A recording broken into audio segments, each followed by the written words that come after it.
E hoje eu quero relembrar, irmãos, algo que a igreja conhece muito bem, que é a epístola que Paulo escreveu aos Romanos. Então a gente vai ver alguns aspectos de caráter introdutório daquela epístola e eu os convido a abrirem as Sagradas Escrituras em Romanos capítulo 1, versículos de 1 a 15.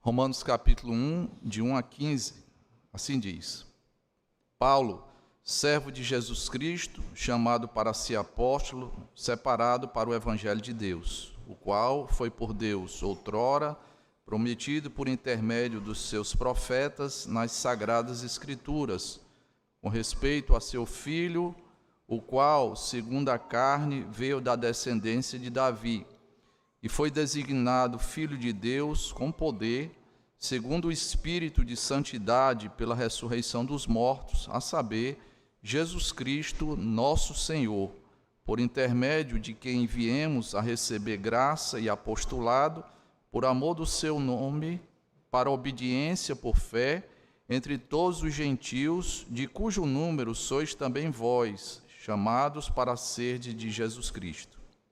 A todos os amados que estáis em Roma, chamados para ser de santos, graça a vós outros e paz da parte de Deus, nosso Pai, e do Senhor Jesus Cristo. Primeiramente, dou graças a meu Deus, mediante Jesus Cristo, no tocante a todos vós, porque em todo o mundo é proclamada a vossa fé. Porque Deus, a quem sirvo em meu espírito, no evangelho de seu Filho, é minha testemunha de como incessantemente faço menção de vós, em todas as minhas orações, suplicando que, em algum tempo, pela vontade de Deus, se me ofereça boa ocasião de visitar-vos, porque muito desejo ver-vos, a fim de repartir convosco algum dom espiritual, para que sejais confirmados, isto é, para que em vossa companhia reciprocamente nos confortemos por intermédio da fé mútua, vossa e minha. Porque não quero, irmãos, que ignoreis que muitas vezes me propus ir ter convosco, no que tenho sido até agora impedido para conseguir igualmente entre vós algum fruto, como também entre os outros gentios. Pois sou devedor tanto a gregos como a bárbaros, tanto a sábios como a ignorantes. Por isso, quanto a está em mim, estou pronto a anunciar o evangelho também a vós outros em Roma. Até aqui a palavra do Senhor. Já oramos, pedindo que o Senhor esclareça, desvende os nossos olhos, traga iluminação para as nossas vidas. Meus irmãos, nós vamos tratar daquelas questões que são importantes quando nós adentramos a qualquer livro das Sagradas Escrituras. Questões básicas como quem escreveu, para quem escreveu, sobre o que escreveu, tá? Mas nós queremos amarrar todas essas informações com um tema que perpassa o trecho que nós acabamos de ler, mas também que perpassa todo o livro de Romanos. O apóstolo Paulo, o escritor deste livro, ele vai tratar sobre o que é o Evangelho de Deus, tá? Essa é a grande temática deste livro. E ele vai levar essa temática a vários desdobramentos, às várias consequências do que é o Evangelho de Deus. Nós sabemos, essa é uma das primeiras palavras que nós aprendemos no contexto evangélico, nas nossas instruções iniciais, o que é que significa o Evangelho. E todo mundo sabe que Evangelho, literalmente, é a boa notícia. Mas que boa notícia é essa? De que Deus, em Cristo Jesus, salva o pecador. É bem verdade isso, mas nós precisamos ir além. Às vezes, o mundo evangélico está muito contente com o conhecimento um tanto quanto superficial sobre o Evangelho. Muitas vezes, com frases que são clichês, nós queremos falar de toda a riqueza de Deus, simplesmente dizendo o seguinte: Jesus Cristo salva. A gente vê adesivos de carro, né, colocado dessa forma, só Jesus Cristo salva. E eu perguntaria, salva de quê? Jesus salva de quê? 1 Tessalonicenses capítulo 1, versículo 10, nos ajuda a entender isso. Lá no finalzinho do versículo 10, diz lá que ele nos livra da ira vindoura. Então, o que é evangelho? É o anúncio de que Jesus Cristo nos salva do próprio Deus. Isso é o evangelho. Isso é salvação. Isso é extraordinário, meus queridos irmãos. Então, o apóstolo Paulo vai falar desse evangelho. E eu digo para os irmãos que essa epístola que o apóstolo Paulo escreveu é como se fosse uma grande cordilheira.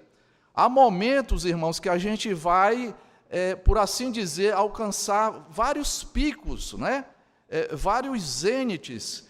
Por exemplo, lá no capítulo 3, do versículo 21 a 31, nós temos uma brilhante exposição, irmãos, do que significa de fato o evangelho, porque nós temos ali revelado a maravilhosa doutrina da justificação pela fé somente.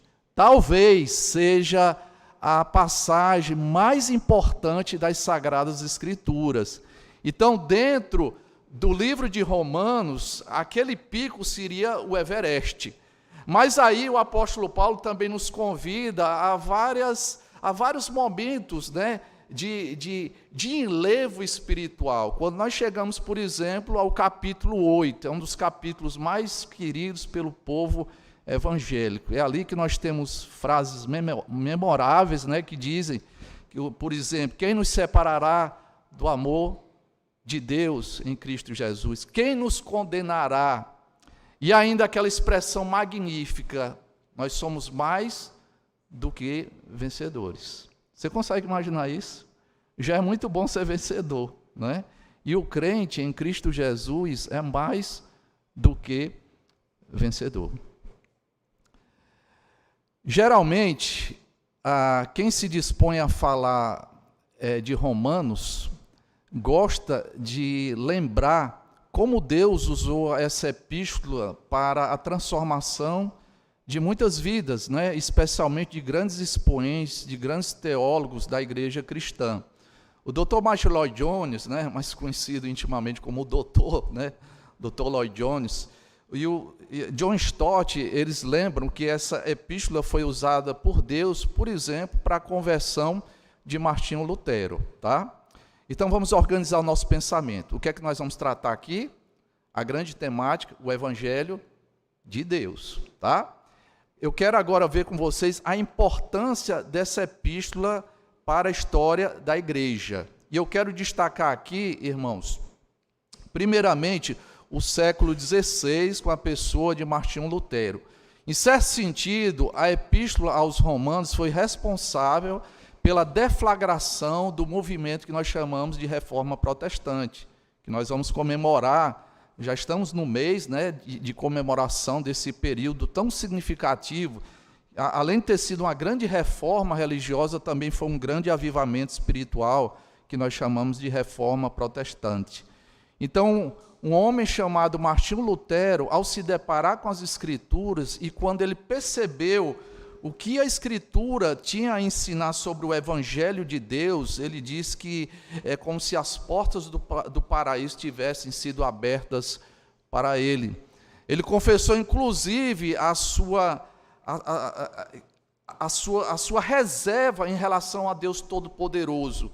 Ele chegou ao ponto de comparar o seu próprio Deus com seu pai paterno, e, portanto, ele detestou Deus, porque ele só conseguia imaginar Deus como um Deus irado, um Deus que estava a ponto de lançá-lo nas profundezas do inferno, até que ele percebeu o que significa o Evangelho.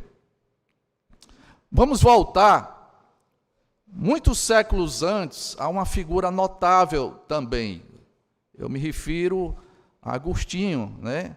Agostinho de Hipona, um teólogo respeitado tanto pelos católicos quanto pelos protestantes. Há um livro dele, autobiográfico, chamado Confissões. Eu tive o prazer de ler esse livro há alguns anos, e para mim, se eu fosse ranquear, foi o melhor livro que eu li durante aquele ano. É um livro tão importante que muitos saberes se debruçam, né, do ponto de vista da literatura, da teologia e da filosofia nessa obra magna de Santo Agostinho. E ali ele conta um pouco da sua conversão. E o livro que Deus vai usar para mudar radicalmente Santo Agostinho é justamente Romanos, né? Ele conta que estava lá no jardim, ouviu uma brincadeira de crianças, né? E elas brincavam em latim, né? Citando a expressão tolle lege, que significa toma e lê.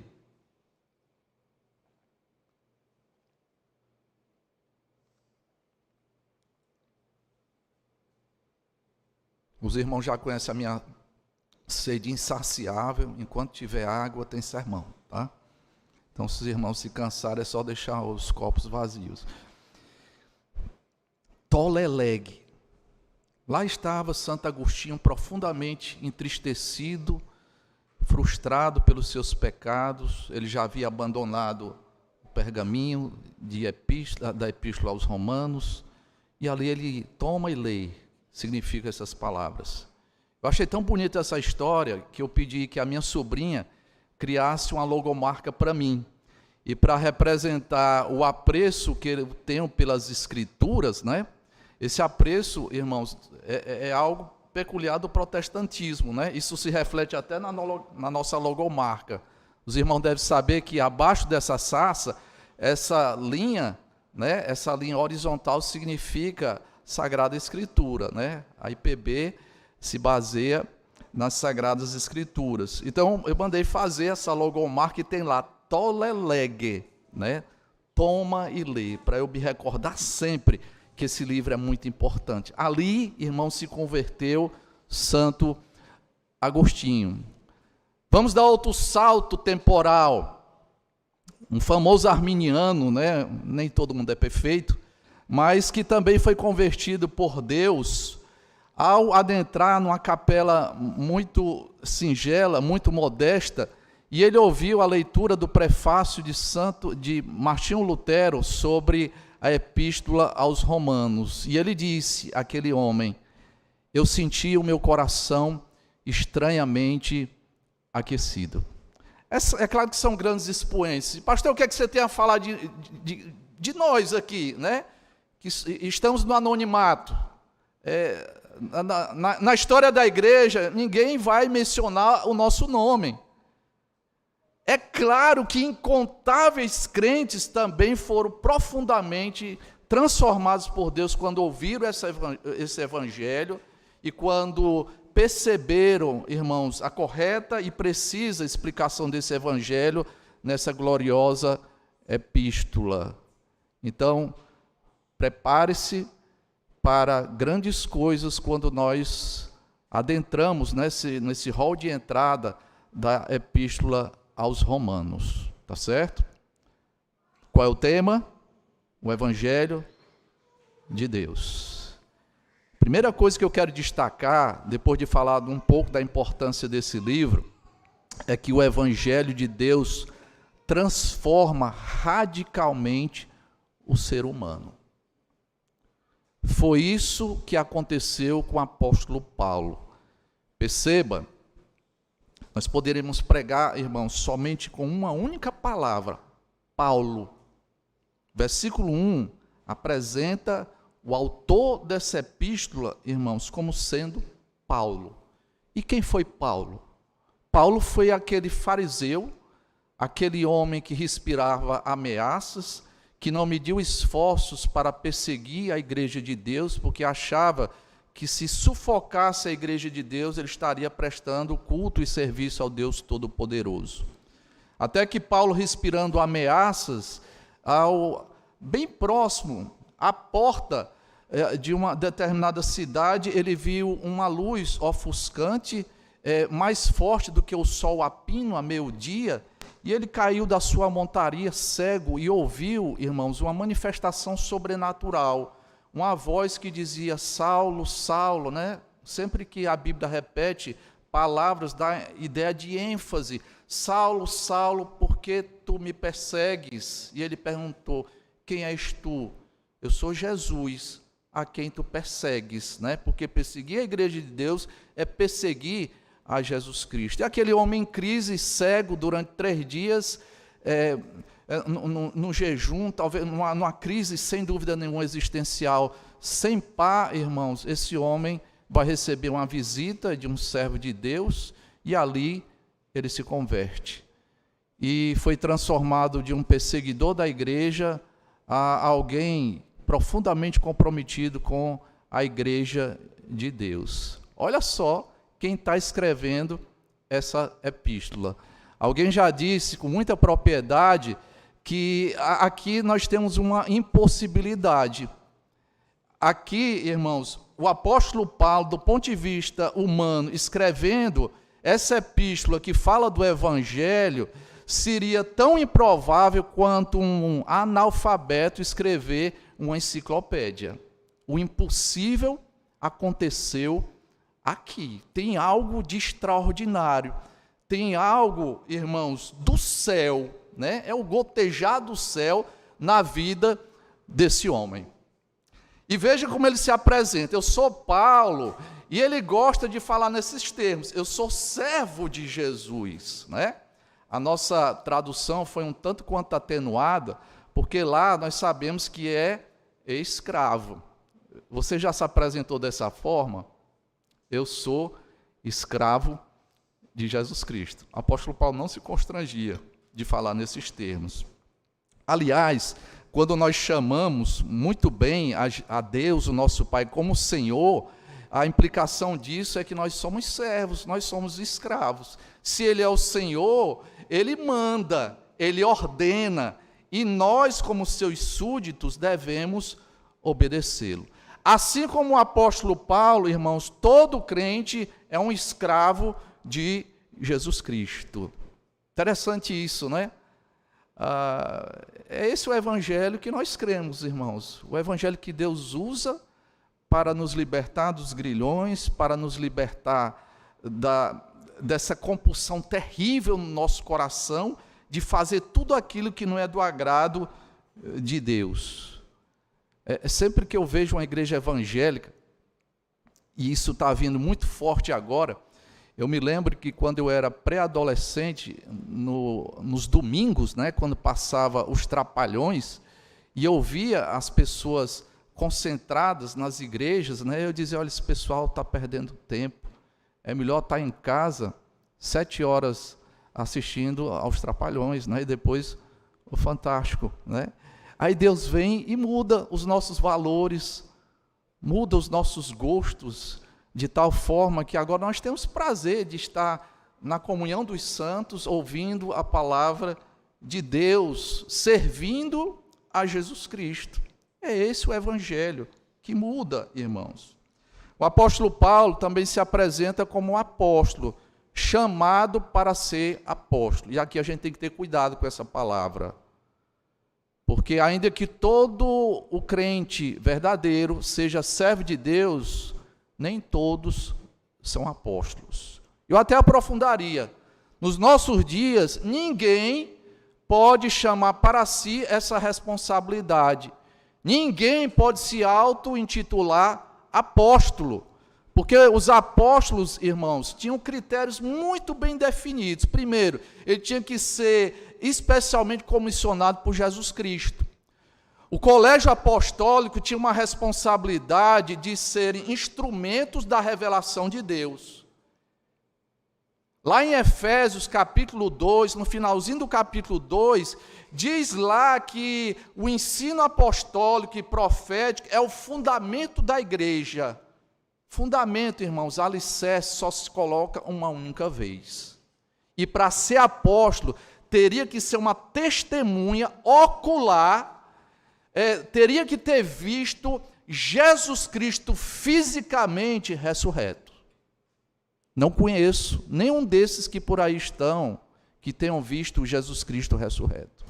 E uma vez que as Sagradas Escrituras, a revelação especial de Deus se completou, não há mais necessidade desses instrumentos extraordinários, irmãos, desses ofícios, que cessaram porque cumpriram o seu propósito, tá certo? Então esse homem que foi mudado radicalmente por Deus, ele servia a Deus na qualidade de apóstolo. Esse é o escritor da carta. Mas o evangelho não mudou somente o autor da carta, ele mudou também os destinatários. Veja isso no versículo 7. A todos os amados de Deus que estais em Roma, chamados para ser de santos, graças a vós outros, e paz da parte de Deus, nosso Pai, e do Senhor Jesus Cristo. E no versículo 6 diz assim: de cujo número sois também vós, chamados para serdes de Jesus Cristo. Irmãos, esse evangelho, ele transforma de tal forma uma pessoa, que nós podemos categorizar essa transformação, pensando nessas expressões que estão aqui. Primeiramente, chamados. O que é um chamado? É um vocacionado. A palavra vocação significa isso. Todo crente foi chamado por Deus. É aquele chamado forte, irresistível, aquele chamado que muda completamente a nossa vida. Isso é até uma maneira de você aplicar um teste para si mesmo. Será que eu sou crente mesmo? Será que eu tive verdadeiramente os benefícios que esse evangelho traz para mim? Então, a primeira coisa que você deve identificar é se você realmente foi chamado por Deus. Se houve um antes e um depois, se houve de fato uma transformação. Além do crente ser chamado por Deus, ele foi chamado para ser santo. Está no versículo 7. Chamados para serdes santos. A palavra fariseu significa separado. E o crente também foi separado por Deus. Se você observar o Antigo Testamento, esse conceito de santidade é muito antigo. Deus havia separado utensílios para o seu culto, havia separado toda uma edificação lá da época de Moisés, a edificação mais importante da face da terra naqueles dias, que era o tabernáculo, depois substituído pelo grande templo lá na cidade de Jerusalém. Todos os utensílios usados ali foram separados por Deus. A Sassa também faz menção de um relato muito bonito que está no livro de Êxodo, no capítulo 3, o relato vocacional de Moisés, quando ele vai perceber um fenômeno extraordinário. Uma moita que pegou fogo e não se consumia. E quando ele se aproximou para ver aquela coisa tão sui generis, ele ouviu uma voz que dizia: tira a sandália dos teus pés, porque onde tu pisas é terreno santo. O crente foi chamado para ser diferente, para ser santo. Isso se reflete em tudo, em como nós falamos, qual é a motivação do nosso coração, principalmente, como nós nos vestimos. Isso tudo tem a ver com santidade. Quando Deus chama, Ele transforma. E Ele transforma para que nós sejamos a semelhança do Filho bendito do Deus Criador de todas as coisas. Ele é santo. E Ele requer que nós também sejamos santos. Foi para isso que nós fomos salvos, para sermos santos. Além disso, aqueles que foram transformados pelo Evangelho, eles são receptáculos da graça e da paz de Deus. Eu sei que não é muito comum entre nós presbiterianos nos saudarmos uns aos outros com a graça e a paz do Senhor.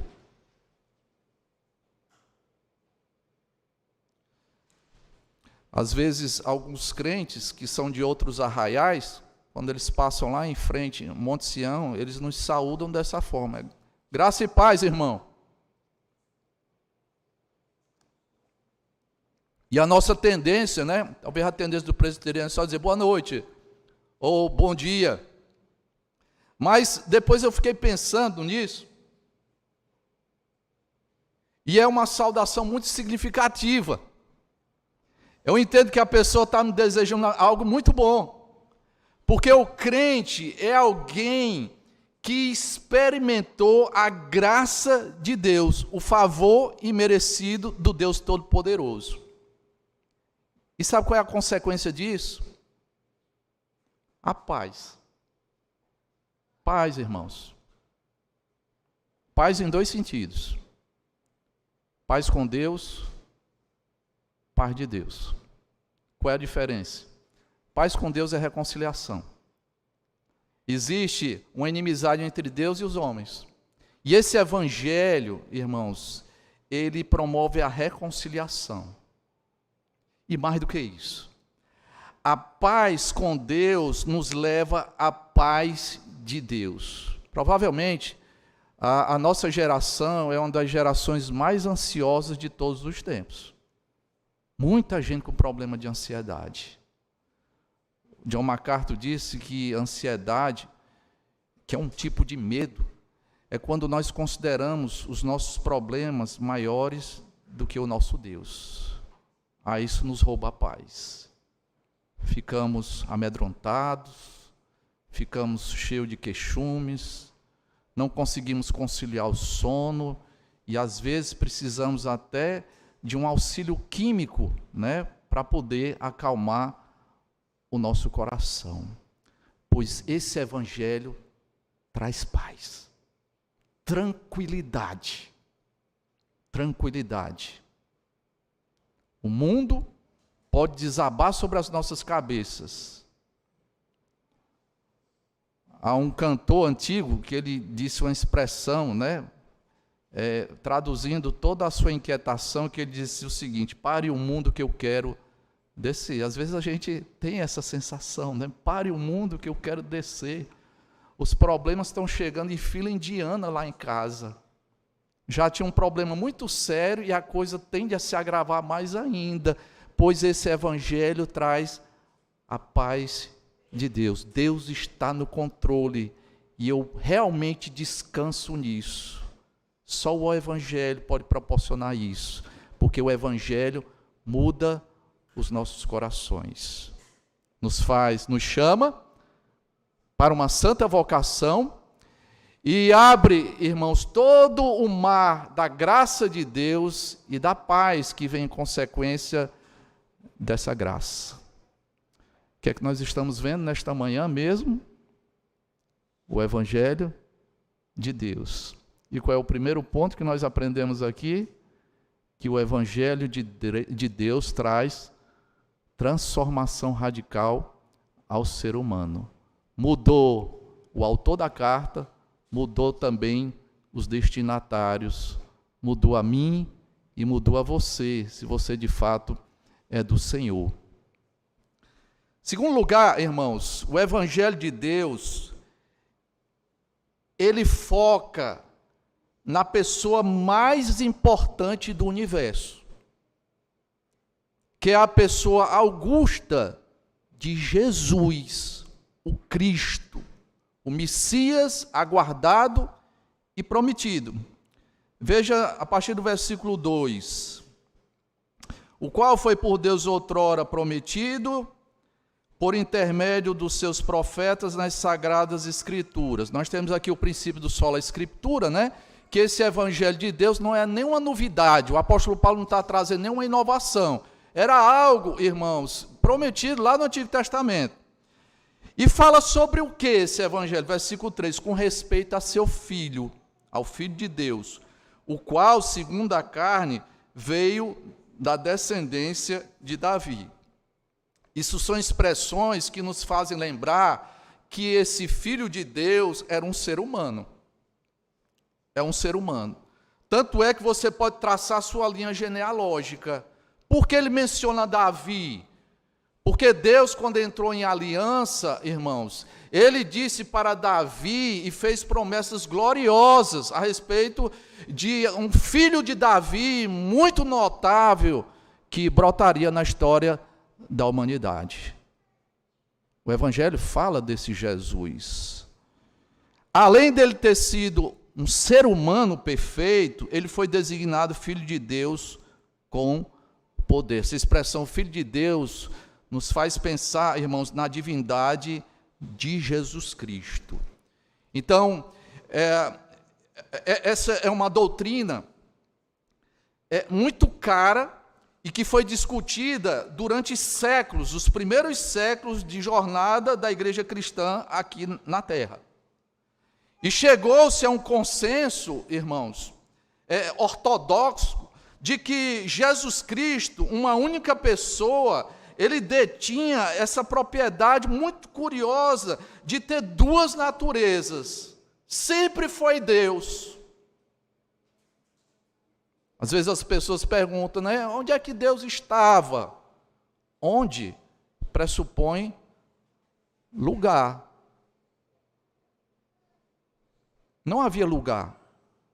Não havia espaço. Quando a gente pensa no tempo, né, faz muito tempo, em que momento Jesus Cristo surgiu na história? Não, ele é eterno. Essa pergunta pressupõe tempo. Ele é antes do tempo. Porque Deus, a Santíssima Trindade, criou tempo e espaço. Antes disso, olha a dificuldade, né? Eu estou usando a palavra antes, pressupõe tempo.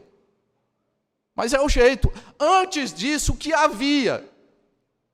Uma expressão mais técnica, subsistia a comunidade mais perfeita de todos os tempos. Pai, Filho e Espírito Santo. Por isso que João,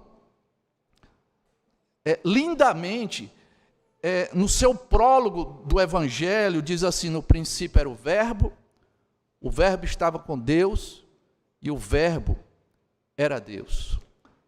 Quase no arremate, no final do Evangelho, quando Jesus Cristo já ressurreto, e ressurreição pressupõe corpo, pressupõe humanidade, ele vai ter um encontro com um dos seus discípulos, também no dia de domingo, Tomé. Tomé já havia dito antes, olha, eu só crerei se eu colocar o meu dedo lá nas feridas de Jesus. Aí Jesus reaparece, né? E Tomé. E qual foi a reação de Tomé? Meu Senhor e Deus meu. Os testemunhos de Jeová ficam arrepiados com esse trecho. Quem é Jesus, irmãos? O Evangelho fala de quem? Aquele que sempre foi Deus e que na plenitude dos tempos, como diz Gálatas, ele se tornou um ser humano, tal qual cada um de nós aqui, com exceção de que jamais pecou. Pastor, isso é ponto pacífico, isso é tranquilo. É? Irmãos, durante muito tempo, uma pessoa congregada na igreja ouviu sermões e mais sermões e tinha mais tempo de presbiteriano do que eu. E para o meu dissabor e até mesmo horror, eu descobri que essa pessoa não acreditava na divindade de Jesus Cristo. Ainda dizia o seguinte, que eu estava pregando heresia na igreja. E quando eu soube, eu fui confrontá-lo. Olha, isso é verdade que você anda dizendo? Você não acredita na divindade? Não, veja bem, aí começou a pegar textos isolados das Sagradas Escrituras. Irmão, Jesus é Deus. É Deus. É Deus eterno, gracioso, onisciente, onipotente. Ele detém todos os atributos da divindade. No entanto, irmãos, para ele ser o nosso mediador de seres humanos caídos, era necessário que ele assumisse também a nossa natureza. Se isso não tivesse acontecido, era impossível que Jesus Cristo se tornasse o nosso mediador, porque só existe um sumo pontífice, e não é o Papa. O sumo pontífice, que é a ponte, é Jesus entre os seres humanos e Deus Todo-Poderoso. Entende a importância de Jesus? Sem Ele, não há esperança. Sem Ele, não há salvação. Sem Ele, não há boa notícia de redenção, irmãos. Infelizmente, a ICAR, né, a Igreja Católica Romana, Apostólica Romana, tem um problema muito sério.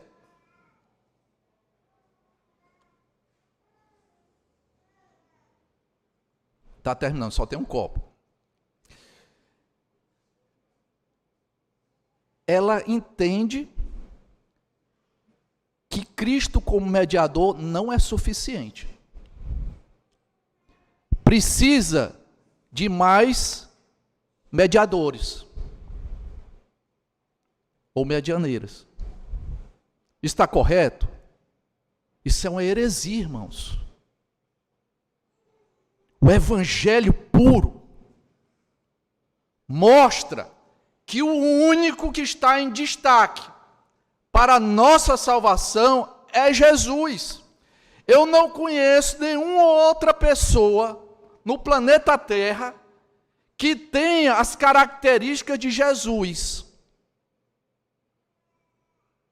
100% Deus e 100% homem. Entende isso? O evangelho, irmãos, a beleza do evangelho está nesse ato gracioso de que Jesus Cristo veio, se humilhou em prol da nossa salvação. Existe um mini evangelho, Martinho Lutero falava daquela passagem conhecida, né?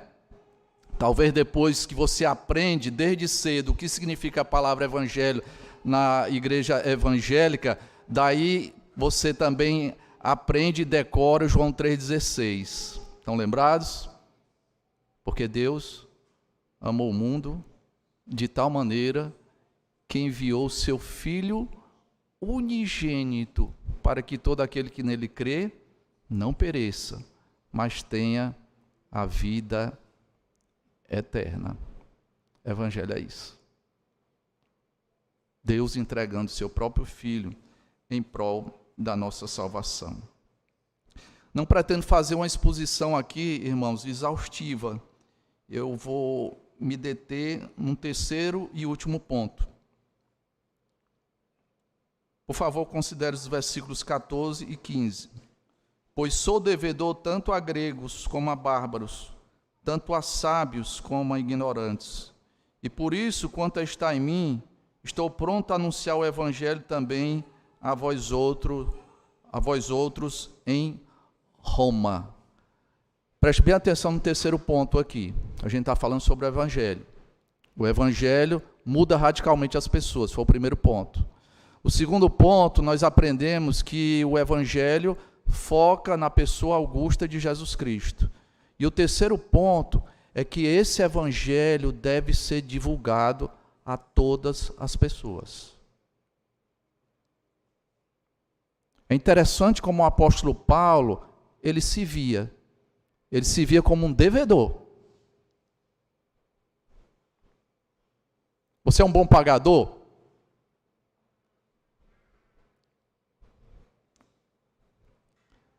Eu conheço bons pagadores, e eles são muito ansiosos em relação a isso. Quando tem algum tipo de dívida, eles ficam inquietos. Às vezes até antecipam algumas prestações. Por quê? Querem pagar a dívida. Você sabia que todos nós somos devedores aqui? Todos nós. Releia o texto. 14. Porque sou devedor tanto a gregos como a bárbaros. É uma maneira de você se referir à totalidade do mundo, através das partes. Os gregos e os bárbaros, né? Os gregos que eram eles se viam dessa forma, né, como pessoas que eram civilizadas, foram os criadores da filosofia, do teatro, né, pessoas que pensavam de forma grande, e os bárbaros, e os demais. Outra maneira que ele se refere à totalidade do mundo pelas partes, os sábios e ignorantes, né? As pessoas doutas e aquelas que mal sabem assinar os seus nomes. O apóstolo Paulo se considerava devedor a todas essas pessoas. E nós igualmente, irmãos. Nós temos uma dívida para com a humanidade. Que dívida é essa? Compartilhar o Evangelho. Irmãos, o Evangelho não é um segredo maçônico, não. Que deve estar ali simplesmente celebrado nas quatro paredes. Mas aqui se prega, do púlpito se prega o Evangelho. Graças a Deus por isso. Mas temos uma responsabilidade em relação aos nossos familiares, temos uma responsabilidade em relação aos nossos amigos. Você já conseguiu olhar para o seu amigo que despreza a Cristo, que é completamente ignorante desse Evangelho, e você não faz absolutamente nada? Você é devedor.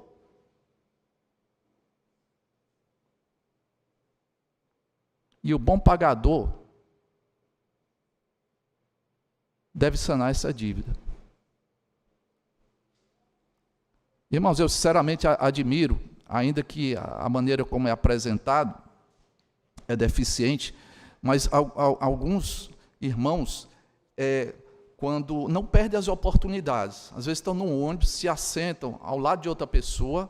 Eu ouvi falar de uma pessoa que se sentia muito incomodada e ela preferia ter algum momento de alívio quando ela estava viajando de ônibus e não ia ninguém do lado dela. Porque se alguém se sentasse do lado dela, essa pessoa se sentia na obrigação de falar do Evangelho. Eu me contentaria de que você abrisse a sua boca para sua mãe, para o seu pai, para os seus irmãos, para os seus tios, para o seu primo, para o seu melhor amigo, a sua amiga de infância. Eles estão indo para o inferno. E você não vai fazer nada. É claro que você não vai converter ninguém. Isso é tarefa de Deus. Deus é que muda os corações. Mas Ele requer da sua igreja fidelidade para anunciar esse discurso, irmãos, que revolucionou o mundo e que transforma profundamente os corações. É a única esperança. Pense nisso. Vimos hoje o quê? O Evangelho de Deus. O Evangelho é dele, não nosso. A boa notícia de salvação, que em Cristo Jesus nós somos livres da ira vindoura.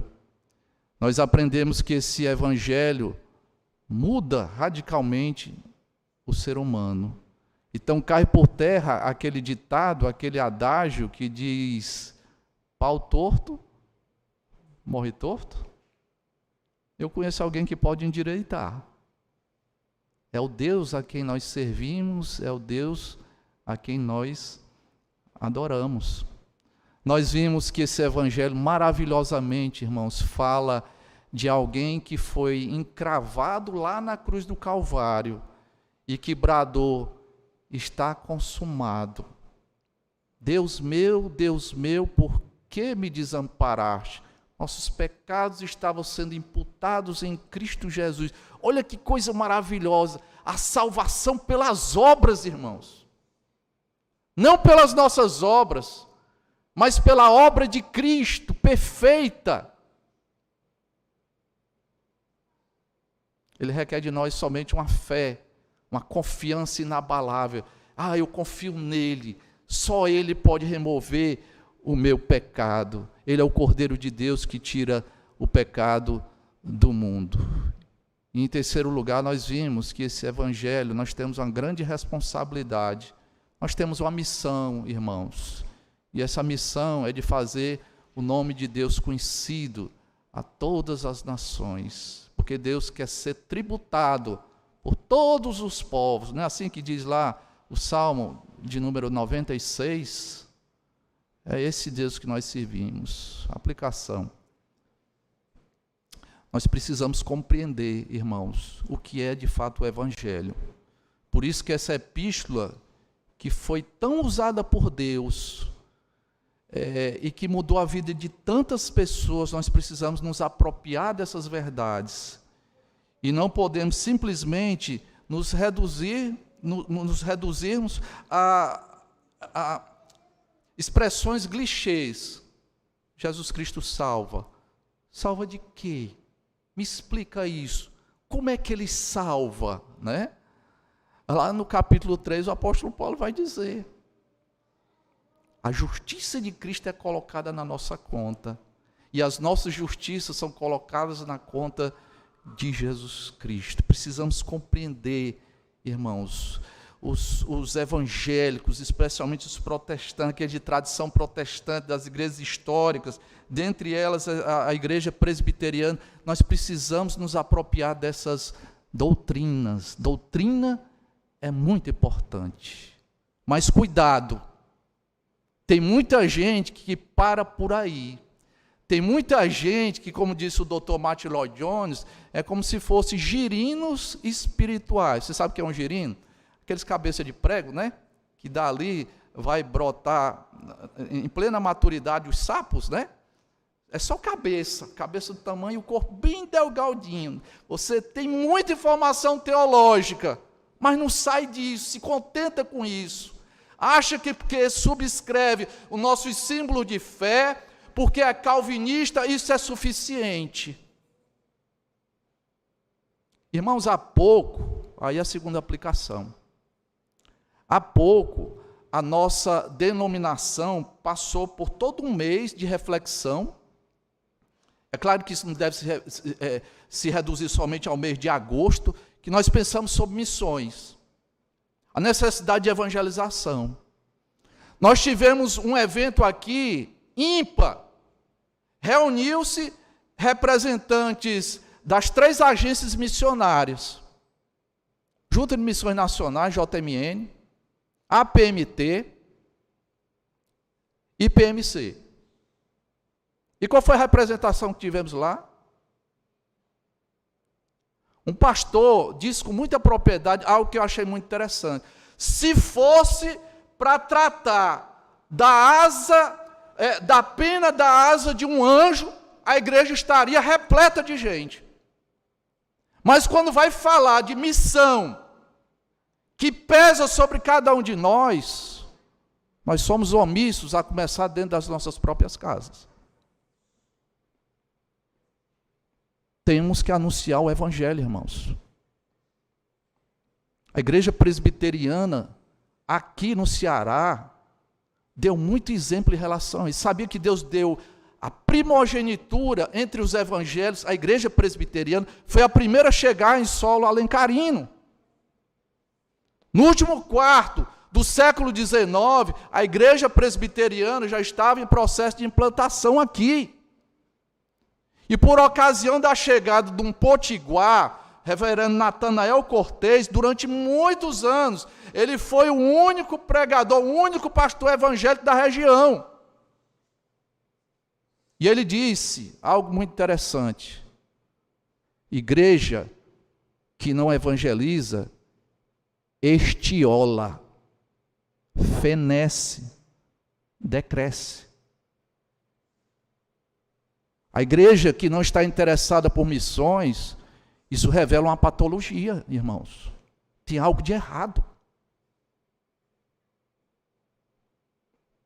Você sabia que no mundo muçulmano, aliás, o Islã tem crescido de uma forma preocupante? Os estudiosos de missiologia achavam que o último bastião, aqui no contexto brasileiro, seriam os nordestinos. Porque são tradicionalistas. Então o Islã não pegaria aqui. E sabe o que está acontecendo? O Islã está crescendo celeremente no contexto nordestino.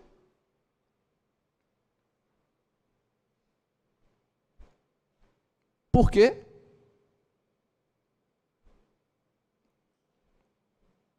Nos calamos. Nos calamos. Por isso que o apóstolo Paulo vai dizer no versículo 16: não me envergonho do evangelho. Porque ele sabia que por causa das tentações, irmãos, porque quando a gente fala do evangelho, nós somos ridicularizados. Nós somos tidos como pessoas morfadas, anacrônicas, que creem em conto da carochinha. Por isso que muitas vezes a tentação do crente era ficar envergonhado. Aí o apóstolo Paulo: eu não me envergonho, porque é o poder de Deus para a salvação. Não se envergonhe. Fale de Cristo. Se me permitem, uma experiência particular. Último copo. Vai terminar.